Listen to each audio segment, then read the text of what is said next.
खर तर डॉक्टर बाबासाहेब आंबेडकर असं म्हणायचे की मला अत्यंत प्रिय असणारी, मला अत्यंत गुरुस्थानी असणारी अशी 3 ऐतिहासिक व्यक्तिमत्व आहे. पहिले आहेत गौतम बुद्ध, दुसरे आहेत संत कबीर, तिसरे आहेत महात्मा फुले. पण प्रभावाच्या दृष्टीने जर आपण पाहिलं तर बुद्धांचा प्रभाव त्यांच्या जीवनचरित्रावर आपल्याला आधीच जाणवला. पण तुम्ही कुठल्याही मार्गाने जा, आम्ही मात्र ज्योतिबांच्याच मार्गाने जाऊ असे सुद्धा ते विक्षून सांगतात. म्हणजे डॉक्टर बाबासाहेब आंबेडकरांचे गुरु महात्मा ज्योतिबा फुले, महात्मा ज्योतिबा फुलेंचे गुरु छत्रपती शिवाजी महाराज या गुरुशिष्य नात्याचे जर धागेदोऱ्यांनी तपासले तर शिवचरित्रावर निश्चित श्रद्धा ठेवून करणारे व्यक्तिमत्व म्हणून बाबासाहेबांच्या जीवनचरित्राचा अभ्यास आम्हाला डोळसपणे करता येईल. खरं तर 1950 साली त्यांनी आणि त्यांच्या सहकाऱ्यांनी भारताची देशाची राज्यघटना घेऊन फेरी केली. 350 वर्षांपूर्वी महाराजांनी तेच केलं. खरं तर 150 वर्ष अन्यायाच्या अत्याचाराच्या दरदरीत असलेल्या महाराष्ट्राला त्यांनी पुन्हा एकदा स्वातंत्र्य सूर्य दाखवला. पण हे सगळे करत असताना तुम्हाला काय त्रास झाला या प्रश्नाचे उत्तर देताना भारताची राज्यघटना लिहिताना मला फार त्रास झाला नाही, कारण शिवछत्रपतींचं स्वराज्य माझ्या नजरेसमोर होतं असं दिलखेचं उत्तर सुद्धा त्यांनी दिलं. पण नक्की आज बाबासाहेबांना अभिप्रेत असणारा स्वराज्याचा सारखा तो देश आज राहिलाय का? हा खरं तर चिंतनाचा, मंथनाचा आणि संशोधनाचाच विषय आहे.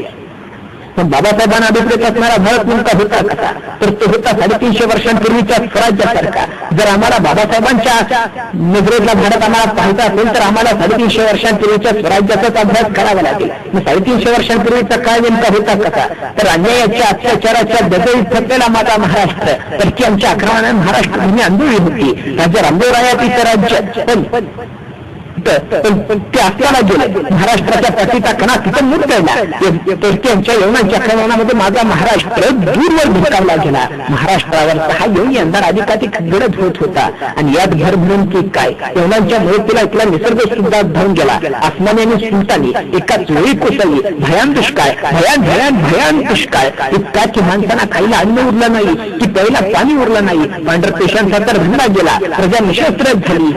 ज्या शेतीवर सगळ्यांचा उदरनिर्वाह करायचा ती शेती सुद्धा उद्ध्वस्त झाली.